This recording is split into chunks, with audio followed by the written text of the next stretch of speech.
હા, હું આજે એક નવી શરૂઆત કરવા જઈ રહી છું. એવી શરૂઆત કે જેનાથી હું તમને બધાને તમારી આસપાસ રહેલી શક્તિ કે જેને તમે પોઝિટિવિટી, ડિવિનિટી, ભગવાન, ગાર્ડિયન એન્જલ કે પછી જે નામ આપો એ, પણ એ તમારી આસપાસ છે ને એવું તમને ફીલ કરાવી શકું. એમની સાથે વાત કરવાની, એમની સાથે જોડાવાની અલગ અલગ મેથડ હું તમને જણાવી શકું. અને મારો મોટિવ ધ્યેય એ જ છે કે જો એક વ્યક્તિ પણ એમને ફીલ કરી શકશે ને તો પણ બહુ થઈ ગયું.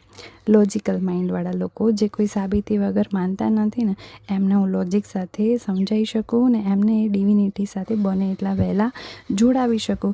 જેથી મને આટલા વર્ષો લાગ્યા ને સમજતા કે આ શક્તિ મારી આજુબાજુ છે, મારી સાથે છે અને મને એક હેપી સાઉલ, ખુશ આત્મા તરીકે જોવા માંગે છે. એ વર્ષો તમને ન લાગે. તો આજે એ જ ડિવિનિટીને પ્રણામ કરવાની સાચી રીતથી જ શરૂઆત કરીએ. જ્યારે આપણે મંદિરમાં જઈએ છીએ ને ત્યારે સૌ પહેલાં ઘંટની એક્ઝેક્ટ નીચે ઊભા રહીને ઘંટ વગાડવાથી તમારા જમણા અને ડાબા મગજનું અલાઇનમેન્ટ થાય છે.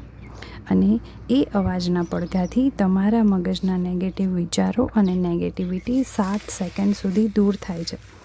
જેથી તમે એ મૂર્તિની ઓરામાં રહેલી શક્તિ પર ફોકસ કરી શકો અને એ શક્તિ મેળવી શકો. એ મૂર્તિ તમને જોઈને પ્રેમ અને રિસ્પેક્ટની ભાવનાથી તમે જે 2 હાથ જોડો છો ને અંજલિ મુદ્રામાં, નમસ્તેમાં, એમને પ્રણામ કરો છો ત્યારે એ બંને અંગૂઠા તમારા અજ્ઞા ચક્ર એટલે કે 2 આઈબ્રોની વચ્ચે સહેજ પ્રેસ કરો અને 4 આંગળીઓ ભગવાનની સામે રાખો. જેથી મૂર્તિની ઓરાની શક્તિ તમારા આંગળીઓમાં રિસીવ થઈને એટલે કે સ્વીકારીને સીધી તમારા અજ્ઞા ચક્રમાં થઈને મસ્તિષ્કમાં જાય.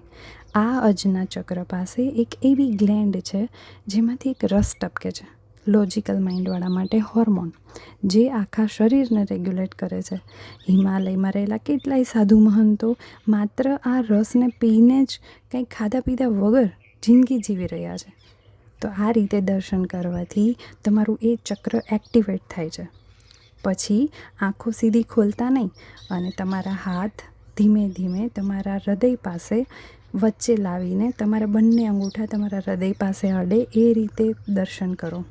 અને આંગળીઓ 45 ડિગ્રી નમેલી ભગવાન સામે રાખવાથી મૂર્તિની એનર્જી હવે તમારી આંગળીઓમાં થઈને તમારા હાર્ટ ચક્રને તેજસ્વી બનાવશે.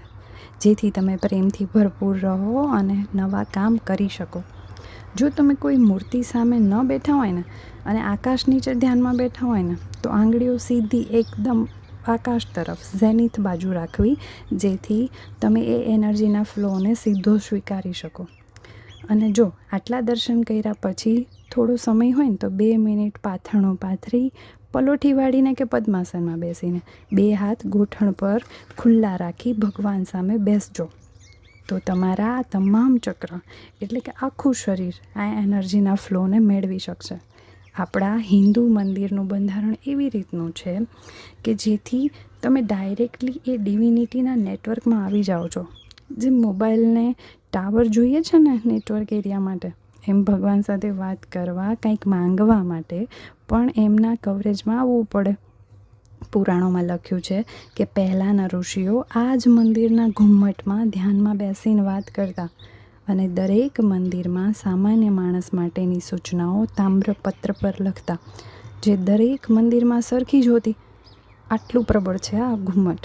બસ સામાન્ય દર્શન માટે આટલું બહુ થઈ ગયું. સાચી પદ્ધતિથી કરશો તો ફાયદો થશે. આવજો.